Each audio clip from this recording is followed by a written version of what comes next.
Hello, welcome to Ruthlessly Effective. I'm Cordelia Kate, and if you're watching this on the replay, drop me a hashtag replay. Let me know that you were here, and if you are here with me live, hi, how's it going? Let me know. Drop a comment in. It'd be good to chat with you as we run this show today. So,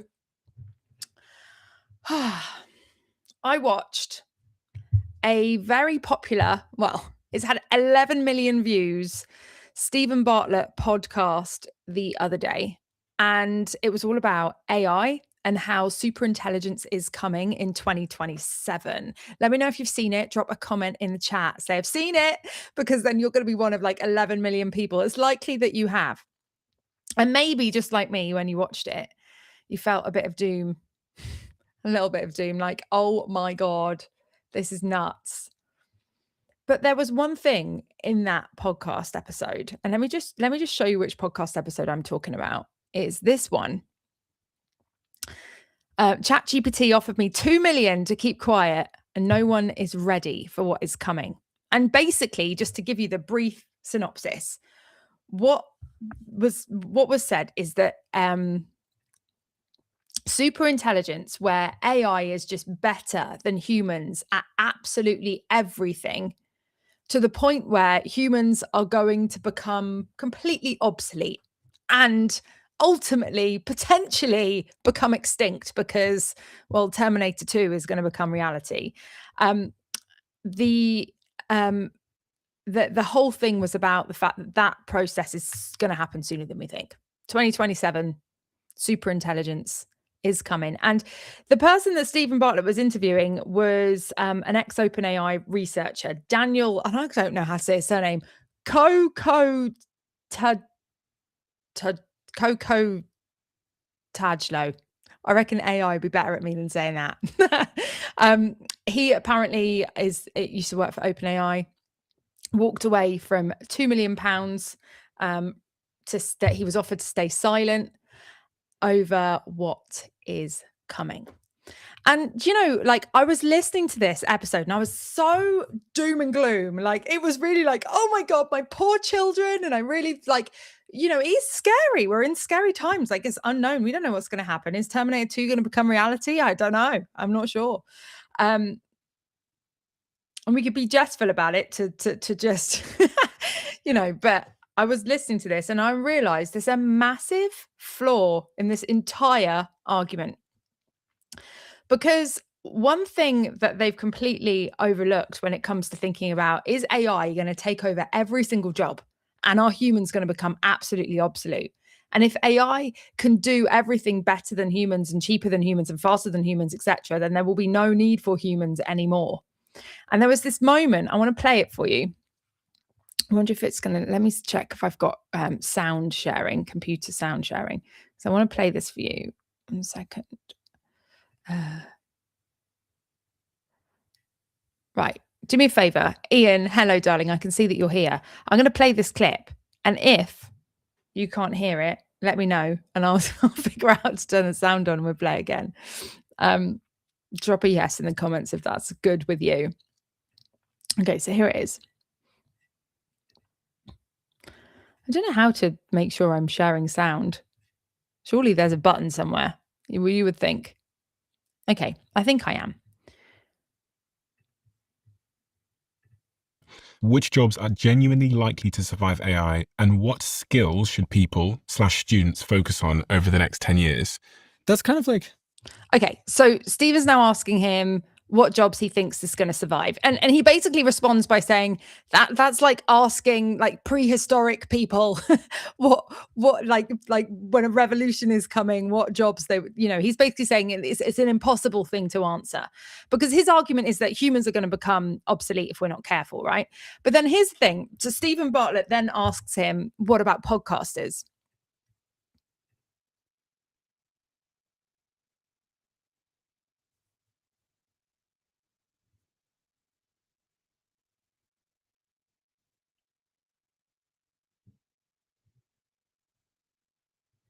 So probably not podcasters. Probably not podcasters. And like, I was like, wow, okay. And then I got to thinking about that. And that for me was the one red flag that entire 2-hour podcast with 11 million views can't possibly be right. And the reason being, the one thing that they didn't mention out of everything that they said was that humans are the consumers. Humans are consumers. So look, just because AI can create podcasts better than humans, they can pose arguments better than humans, they can be way more polished and present themselves better than humans themselves, as though it's an actual body of some kind. But just because AI can do it better, does it mean that people are actually going to want to listen to it? And that is the really, really key thing. I mean, we're seeing this everywhere right now, aren't we? There's AI content flooding has flooded. We are flooded with AI content everywhere you go. We're as business owners, we're all using AI for a lot of things. But I think like it's not necessarily, we're asking the wrong question. The question isn't, can AI do these things? Of course it can.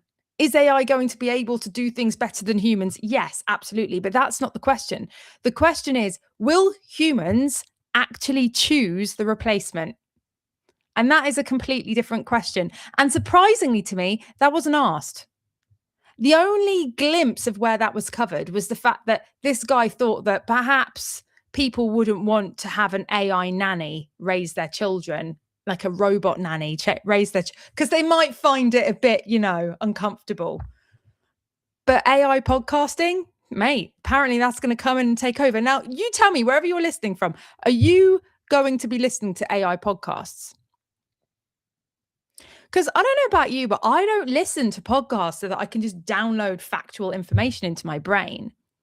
For me, it's about hearing people's experiences, their stories, what their failures, where things have gone wrong, the grit and the realness of life, right? And AI can't actually replace that. It can only pose as that.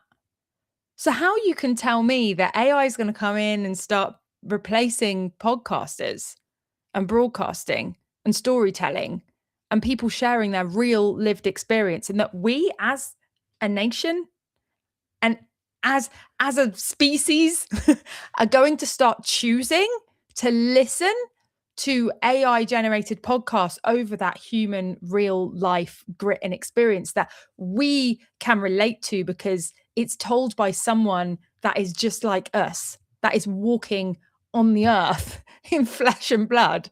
You're saying that we're going to choose AI podcasting over that? Mate, I don't buy it. And I think there's a lot of things that we're not going to choose in terms of it being AI over humans. There's a lot of things. In fact, we can see what's happening now. There is a huge backlash. There is a massive fatigue of people not wanting to listen to or consume or read or have anything to do with AI generated content. And I don't know about you, but if I'm reading something and I suddenly get a whiff that actually it was written by AI, I tend to stop reading and scroll on. If I'm watching a video and I get a glimpse that, oh, that was a glitch, or this is a bit too polished, and I start to get a whiff that perhaps it's AI, I stop listening. And I use AI all day long. I'm on the £150 Claude plan. I'm a super user. I am using it all day long for loads of different things. But I strongly believe there are two things that we should not be using AI for. And I think the reason being is that our audience don't want to consume everything that's AI. And I think there's a major flaw in the whole AI is going to take over and humans are going to become obsolete, because until we are obsolete as consumers and we can't actually consume, I mean, if that happens, then I know I don't know what to say or tell you. But until that happens, I don't think we're going to choose it. Not ultimately, not completely, not totally. And let me know what your thoughts are on this. I would love to hear them. Drop them in the comments. So, two things that I think that we should never be replacing AI with in our marketing and in our businesses in general and how we show up. And I see that a lot of people are doing this everywhere. And unfortunately, it's not going to have a positive effect. And the first one is replacing your ideas. So your ideas, the things that you actually think, the perspectives that people start associating with you, the stories you have, the opinions you have, the observations you make, the point you're trying to make, the soapbox you'd stand on, the hill you'd die on, all these things, they need to still keep coming from you 100%. And I'm seeing in a lot of places that instead of people using AI to amplify their ideas, they're using AI and outsourcing AI to take over and create their ideas for them instead. And actually, I can see that that is quite a nice, easy crutch to lean on. Because, imagine having a friend you can just go to and be like, what's your opinion on that? And you just steal and borrow their opinion all the time. You don't have an opinion of your own anymore. What happens is you just whitewashed your entire personality and you became vanilla. In fact, I love vanilla. You became even blander than vanilla, just like flavorless, just nothing. And that is happening when everybody goes to ChatGPT and asks it what they should think. Like, give me 30 content ideas, ChatGPT. Write me a controversial opinion about marketing. Give me 5 thought leadership posts. And it's like, well, these things should be coming from you, from your mind, from your brain, because otherwise you're just producing something super generic. And I think when we're tired and we're exhausted and, we've got a lot going on and we're juggling and we've got this amazing tool that can just generate and create stuff, it's very easy to lean on that and to have it essentially come up with all of your ideas, arguments, opinions, and thoughts for you so that you can just process them, put them out there and keep on going. Because I don't think any business owner really wanted to be a marketer. Not really. Not the majority of them, not the ones that I've worked with. They've gone into business because they absolutely love what they do and they really want to help people. And then marketing has been a thing when they launched it and they put it out there and people didn't come. They're like, oh shit, I need to learn how to market. I need to learn how to get this out in front of people and get conversions and learn how to build landing pages and thank you pages and do email marketing.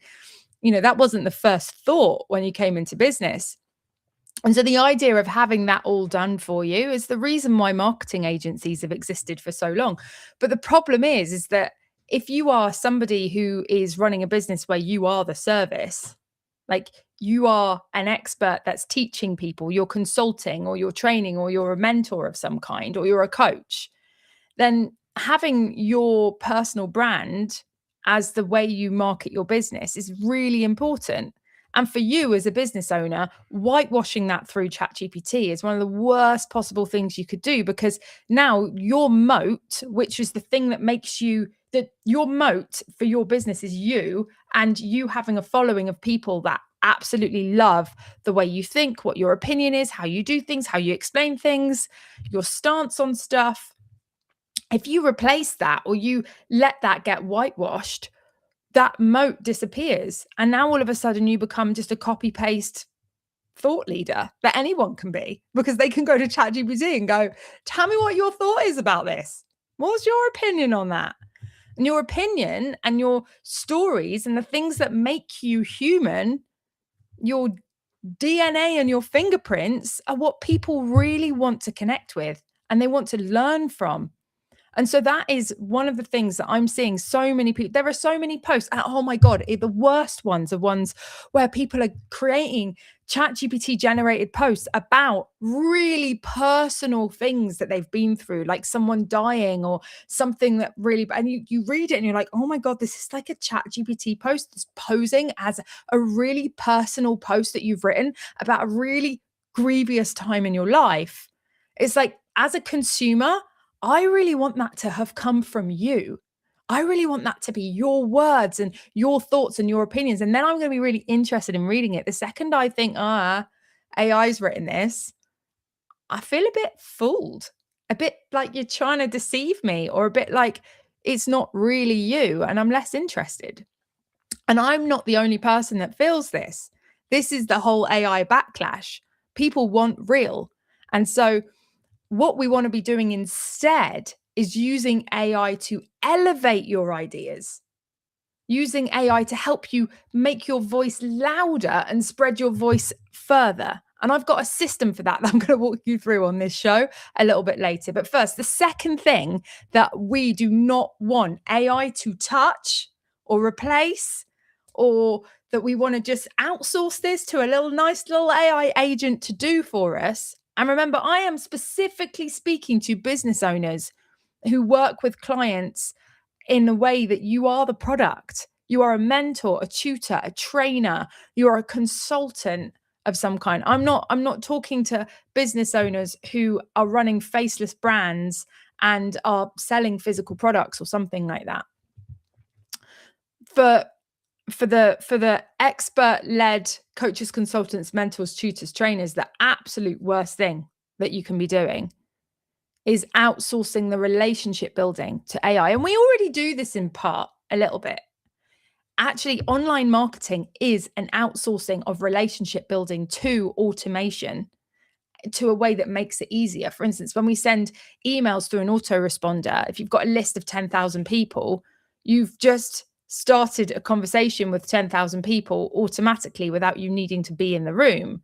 So a lot of the things that we do in online marketing are already automating relationship building and human connections so that we can connect with more people. And, it's a smart thing to do, because obviously we need to widen our ability to connect with more and more and more people to keep the lights on because of conversion rates and how things work.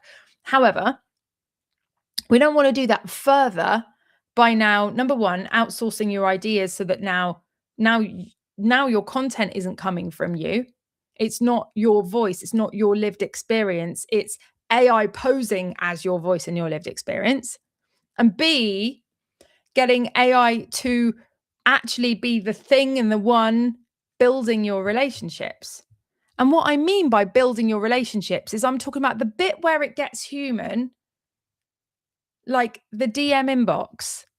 If you were to take a message that someone sent to you, chuck it in ChatGPT, get ChatGPT to reply, and then reply with that message. And there are people doing this. There's a few people I know that you can tell that every comment they're putting out on Facebook is an AI generated message. I mean, Facebook give you AI generated messages that you can send. Click of a button, easy, job done. And sometimes that's fine if you're just sending happy birthday. But if you're in a conversation with someone, the second they sniff that they're talking to a robot, they're going to shut the conversation down. I've got friends that sent me an AI generated reply to me when I was going through a bit of a hard time and we were mid conversation, and I got this reply that was clearly AI generated, and I didn't respond to it. The conversation ended there, because quite honestly, if I want to have a conversation with ChatGPT, I'll go and have a conversation with ChatGPT. But if I want to talk to a human, I'm wanting to hear from that human, that lived experience, that actual human nuance is what I'm seeking to connect with. And if they outsource that to AI, well, I feel a bit stonewalled by it, wouldn't you? So building relationships is actually the entire purpose of marketing. Is everything that we're doing is to build relationships, because relationships are built out of trust. And if people start to sniff that you've got AI posing to be you in messages and comments and various places, then what's going to happen is the trust is going to drop, because you're lying. You're clearly lying, because it's not you. You can do that, but you need to say, "Oh, this is my AI robot, Larry," and send the email from Larry. Or and I do that. We've got a robot inside our program Live Pod, and he's called Larry because he makes you happy as Larry. And anyway, it's a bit of a joke name, but he's called Larry. And I sent an email to a client just this week, and I signed it off from Larry because I didn't write it. It was from Larry. It was to her. It was about the system, and there was a glitch or a problem that she was having, and we fixed it and sent her an email from Larry saying, "Hey, it's now fixed." It was just quite funny. So, if you're posing, if you've got AI posing to be you, I think, there's a bigger consequence than people realize. Because if someone thinks they're having a conversation with you and then they realize that they're effectively talking to a robot, it is going to reduce trust. Especially if the entire purpose of the conversation was, I'm getting to know this person, or I'm helping them with a personal problem of some kind.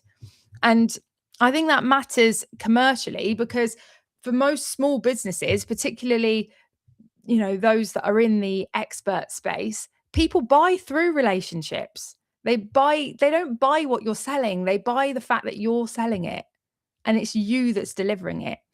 If I hire you as a coach, I'm not hiring your coaching package because it's a good package. I'm not even hiring you for the skills you've got. I'm hiring you for the person you are and the fact that I get on with you and I like you and I want to work with you. And I think we're becoming more conscious buyers than we ever have been before. And we really want to, as marketers, because if you're a business owner, you're a marketer. There's no two ways about it. Unless you've got a marketing department. And then, well, you can leave it to the marketing department. Send them, let's have a chat with the marketing department instead. But if you're a solopreneur, you are the marketing department, right? So as a marketing department, it is super important that we realize that marketing, the purpose of it is just building relationships.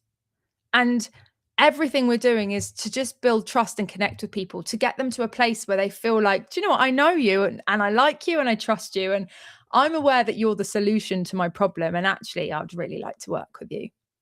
We want to get them there. And to get them there, we have to build a relationship with them and build trust with them. So I think the reason why people get seduced by the idea of automation is because, they can respond to 200 people rather than 20. There's like the volume trap. You can get really, really loud. You can put loads and loads and loads of stuff out. You can reach more eyeballs, reach more people. But I think the quality of the connections that you're making beats the volume of the interaction. And so if you, look, we could turn a machine on today that just populated millions of posts an hour. Okay, probably not that many. Probably take about 8 seconds to create a post. Do the maths. I haven't got it in me to figure out on the spot. 60 divided by 8. No, see, I get maths anxiety whenever I'm doing maths in public. But you can churn out a ridiculous number of posts. But are they going to connect with people? Is it going to start meaningful conversations? Are people going to go, yeah, I really like the way that she said that, or the way that she thinks, and I want to have a conversation?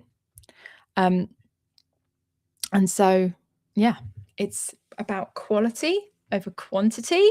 And quantity is great if we can have quantity and quality, but we do not want to replace quality with quantity if that means that we're not going to actually be making any connections, which is the whole bloody point in the first place of marketing and putting yourself out there.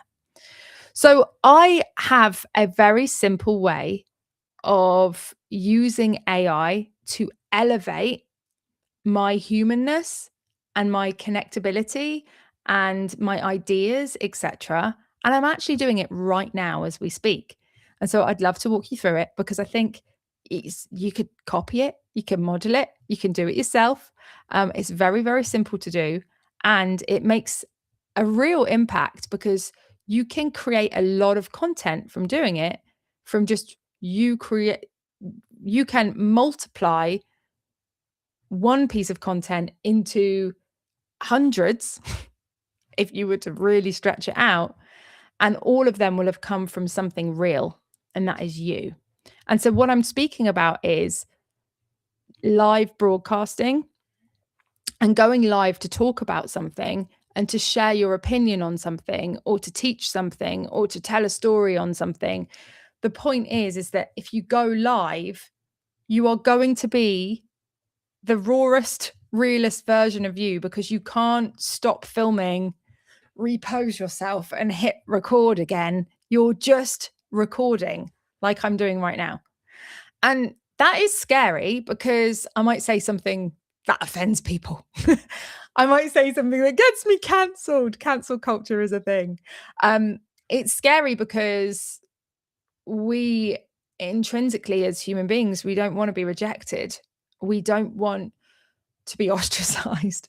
And if we put ourselves out there, we're at risk of being rejected. And that is why the amygdala, which is the fear center in your brain, triggers the fight or flight response when you're going to put yourself out there. You know, when you're going to record your first video, or you're going to go live for the first time, or you're going to stand up on stage, or whatever it is that you're going to do, we get terrified of doing these things because of fear of rejection and, you know, fear that people won't like us and all these things. But the truth is that we're never going to please all of the people all the time. There are many people that do not like my content, that cannot listen to me because I'm too wordy, too repetitive, maybe too annoying. Maybe they don't like the way I look. Maybe they don't like my energy. And that's absolutely fine, because I don't want to please all of the people all of the time. And neither should you. Because if we try and do that, we will fail and please no one. We'll just be like a bit of a sap that no one really connects with, because we're not really truly being ourselves. And so how I see this is that if you show up as yourself, you enable the people that would get on with you and would like you and connect with you to actually see you. And that, what that does is that also means that the people that just naturally don't connect with you, they also see you too, but they're not drawn to you. And then you end up having an audience of people in your business that you just actually really like, that you would genuinely just hang out with in your spare time, because they are just such an awesome bunch of people. And that's a much nicer way to run a business. So that's one of the benefits of being yourself and going live and sharing who you are. But in terms of like using AI to get the absolute most out of you so that you can create really awesome content, one of the things is to just go live and talk about something, or share your opinion, or share how you're feeling about a subject for 30 minutes, an hour, it doesn't matter. At least 30 minutes though, at least 20 minutes, because then you're going to have a decent chunk of substance, hopefully, unless you're a complete waffler, and then you'll have a decent chunk of waffle, which is still a highly human input that we can take and put into AI.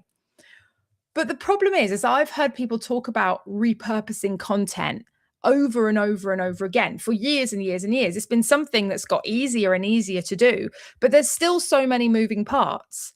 And let's say, for instance, you were going to go live once a week. We can turn that live into many, many things. It can become a podcast episode. It can become a YouTube video.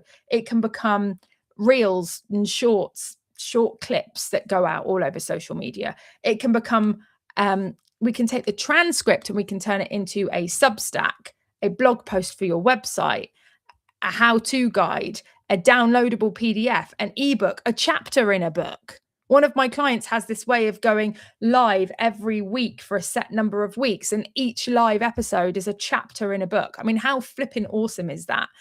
There is so much that you can do with a transcript and a recorded piece of content. I think the problem is that actually that then becomes overwhelming. And the idea of going, yeah, well, okay, I'll record this content and then I'm going to snip it up. That's going to take me a couple of hours. Now I'm going to take the transcript and I'm going to go back and forth with ChatGPT or Claude and get it to turn it into a blog and then publish it and da, da, da, da, da. And the problem with all of that is it's still a lot of moving parts. It takes a lot of time. And I think a lot of us intend to do that with the best possible intention of, I'm going to get loads out of a piece of content and do a repurposing thing. But then because every time you sit down to do it, you're starting from scratch and you're starting to think, okay, what could I turn this into? It becomes a massive project and then either doesn't get completed or you don't stay consistent with it because there's just too many things to keep on top of. And let's not forget that you've got clients to look after, marketing to do, you've got an email list that needs nurturing, there's social media accounts that need populating with content, you've got like staff members maybe that you need to look after, and there's just an absolute abundance of stuff that needs doing when you are a business owner and you don't have a marketing department. And you are wearing every single hat, apart from maybe an accountant, because you've got one of those. But apart from that, it's generally just you doing most of the things. And so what we need is a system. You need a system and a process that becomes repeatable and is regular so that you get into a rhythm of doing the same thing over and over again. And then it doesn't become this thing where every time you sit down to create and repurpose a bit of content, it's a whole brand new project that's taking up half your life. So how do we do that? Well, we start small, I would suggest.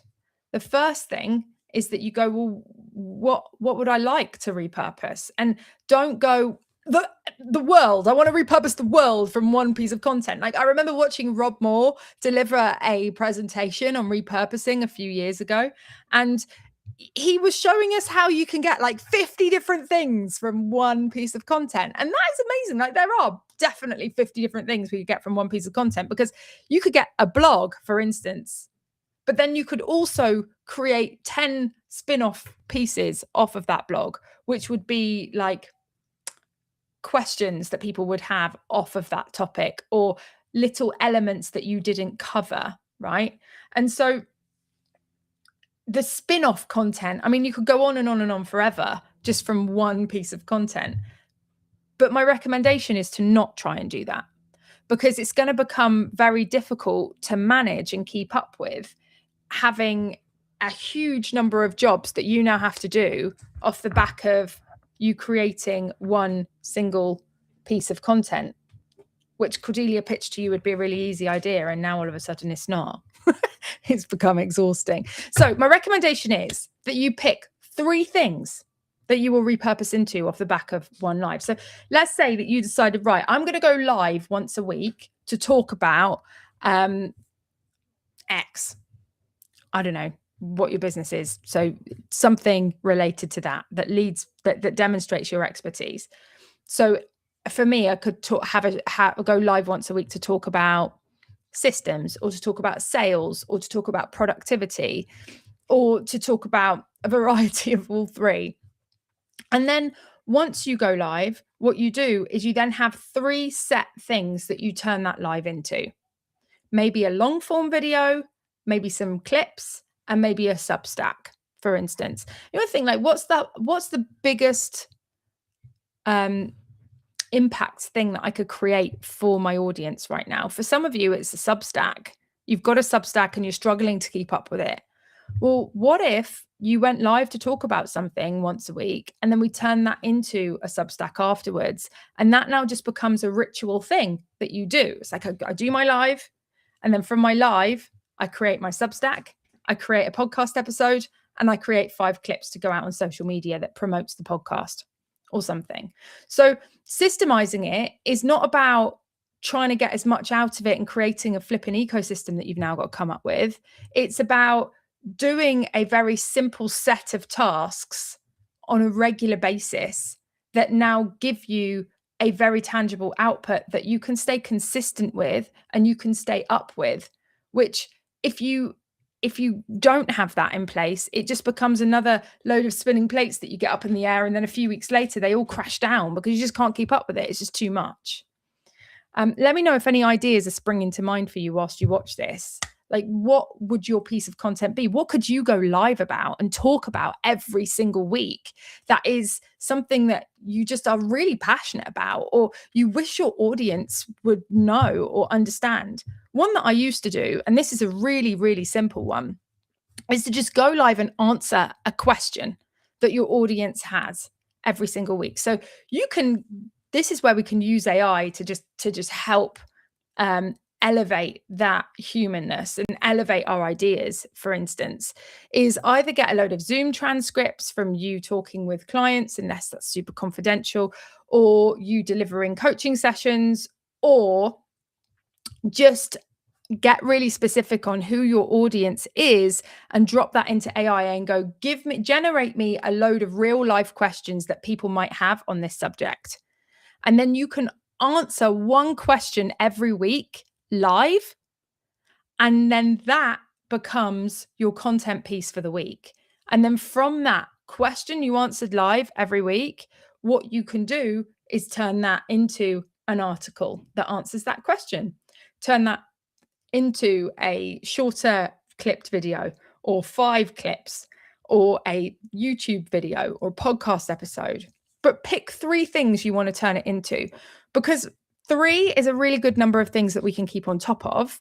And once you get into the rhythm of focusing on those 3 things and doing them rhythmically to the point where it's now becoming a habit and you've got a system underneath you that supports you, then you will be able to add more things to that and be like, oh, actually, I also want to create a carousel post once a week from this, or I want to create a blog post for my website, or I want to create an email newsletter to send out to my list.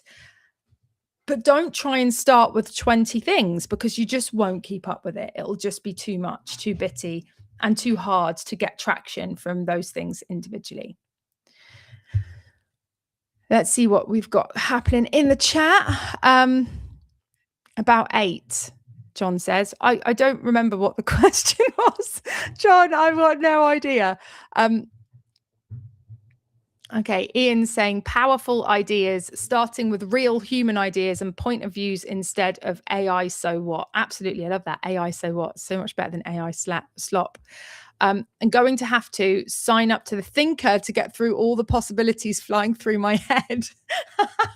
I love that. Yes, we've got to get you in the Thinker, man. The Thinker is amazing.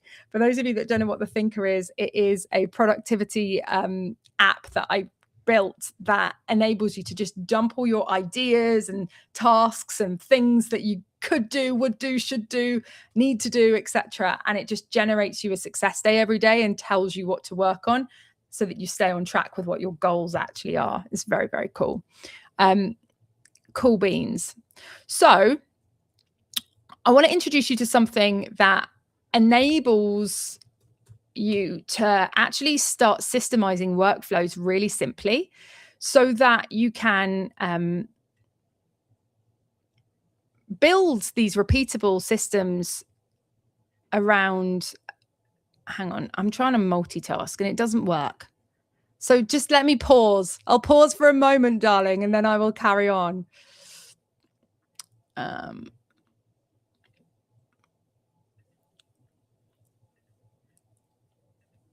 Okay, back in the room. How are we doing on battery? Not very good. Let's plug you in. Last thing we want is a laptop dying. I'm about to show you the system of all systems. It's actually not the system of all systems. It's a cheap, quick way to systemize something that doesn't involve you getting another software subscription. You're welcome. So let me jump in and show you not Stephen Bartlett's lovely face. We're going to come into here. Okay, so I wonder if I am still sharing the right thing. No. Hang on. Oh, bollocks. Let's try that again, ladies and gentlemen.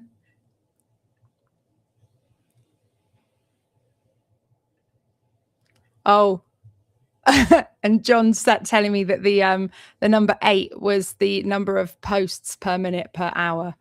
Okay, well, we all know that. Well, we probably don't all know because I don't want to assume that everyone knows everything about me because you probably know nothing about me, but I'm not very good at maths in public. I get very nervous about it. It just freaks me out.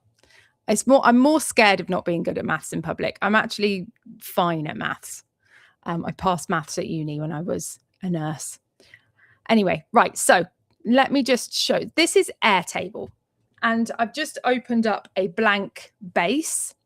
But Airtable is basically like a database software where you can build a database of information. And it is perfect for building your first little system and starting to systemize things. And I absolutely love it for that. Because even though we're quite limited on what we can create, because obviously square peg, round hole, you might get to a point where you're like, oh, this doesn't quite do what I want for me. It's a really good starting point.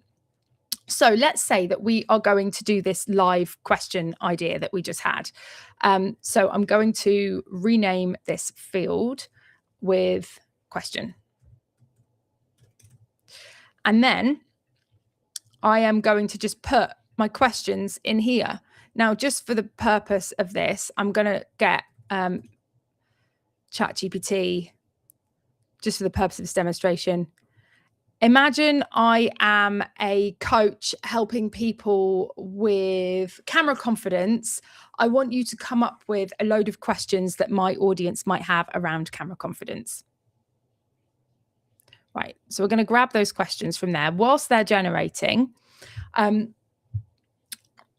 want to tell you that what I recommend you do is try and actually get real questions that people have as much as you can, because what I find with AI is it's kind of like it's not lived the human life before, and that's because it hasn't.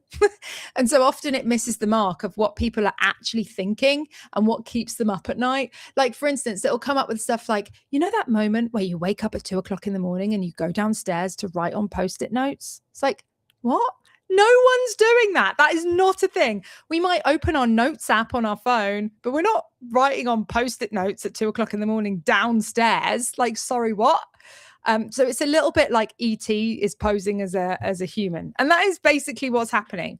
So you're going to expect that these questions aren't going to hit the mark. They are if they're going to come from humans. So just be a question collector. And that's something that you can do as well. You could get Claude to go and scrape Quora for questions that people are asking on a specific subject, for example. So try and get human asked questions as much as you can. For the purpose of this demonstration, I'm just going to have some quick and dirty questions that I'm grabbing from ChatGPT to just help us get started. So we've got a bunch of questions here. And basically, I'm going to go live about this once a week. So how do I stop feeling awkward on camera?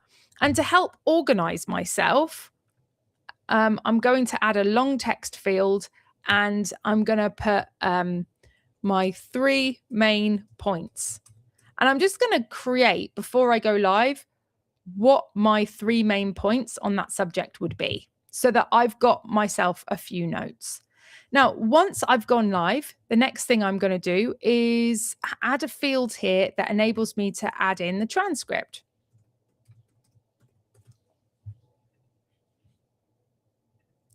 And this is going to be the transcript of my live video.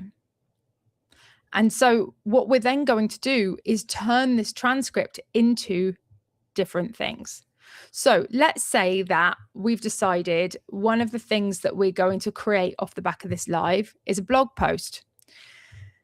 To create a really good blog post, like a really good blog post, there are actually a few steps, but I'm going to just simplify it for the purpose of this. I've actually got a couple of prompts somewhere that we can grab and repurpose.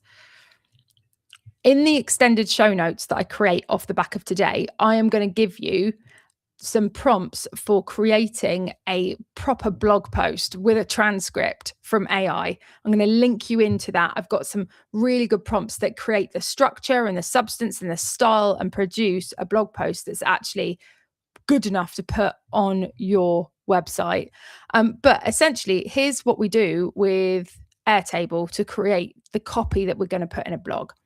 First and foremost, we're going to get a agentic field.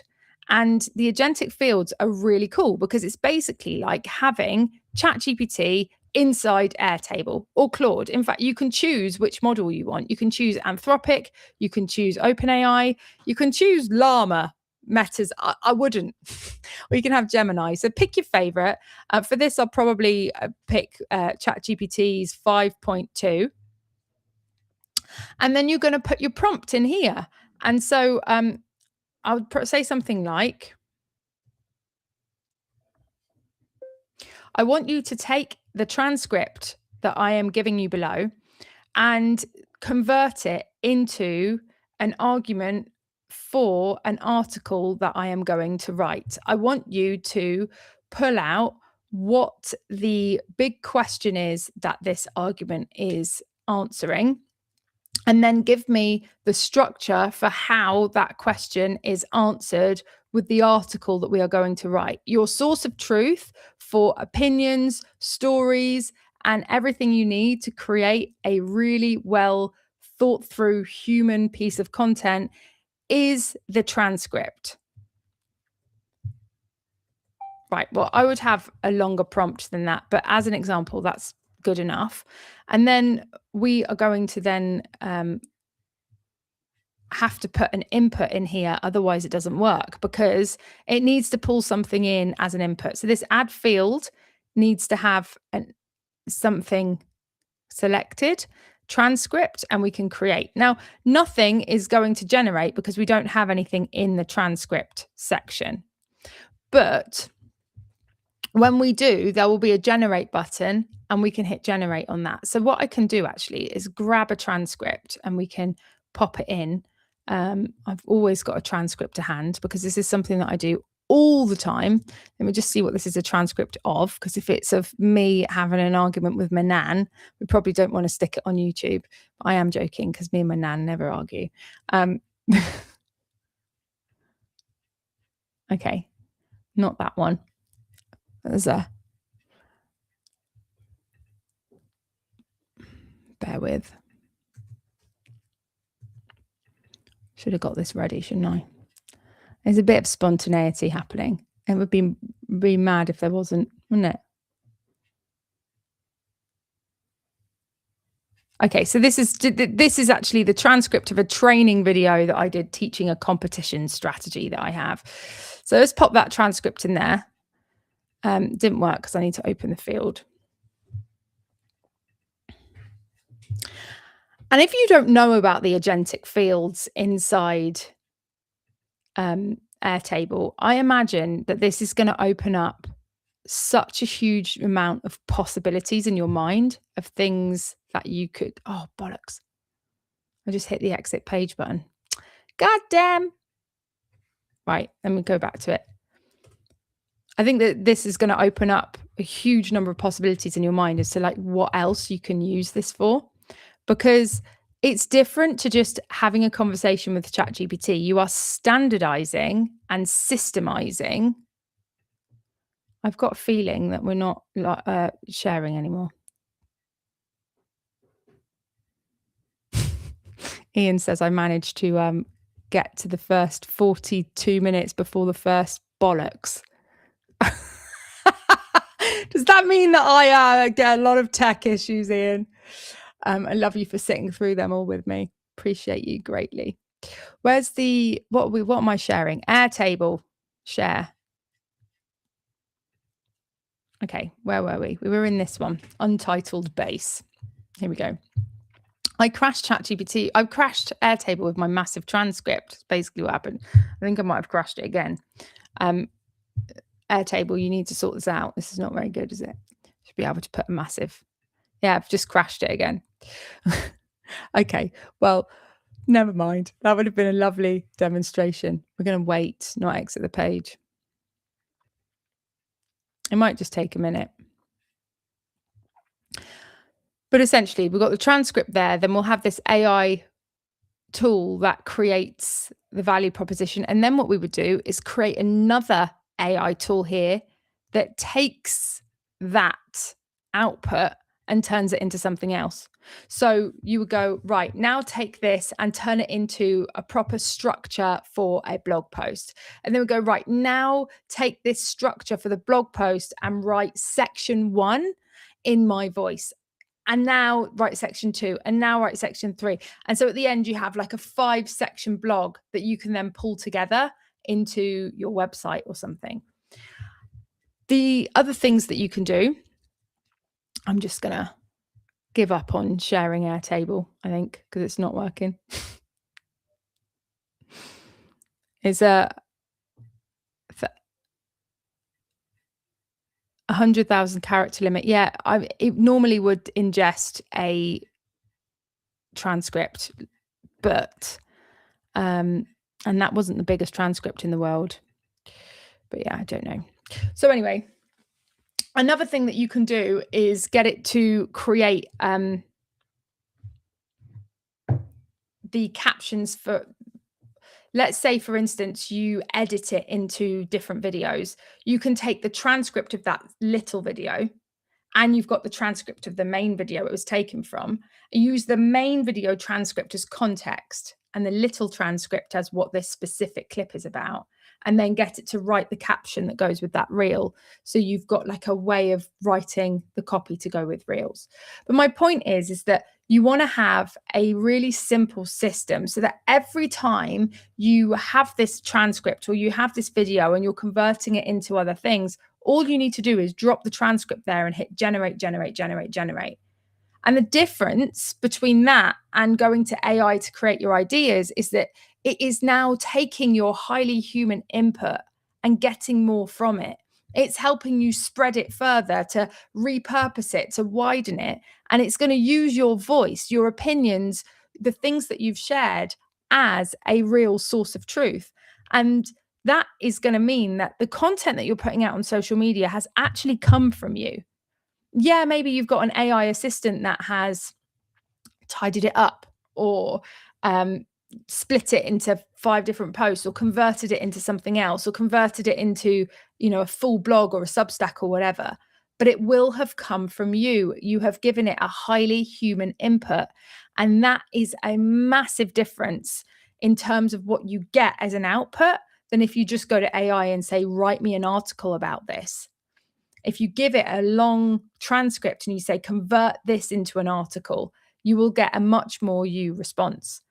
And it's just a very, very good way to be using AI and to be getting the most out of it without replacing you, your brand, and your opinion, without whitewashing all your ideas and becoming this bland non-person. Then I think AI will be able to overtake us in terms of doing everything that we're doing better, because we will have given it the keys to the castle. We will have a brand that is copy and pasteable.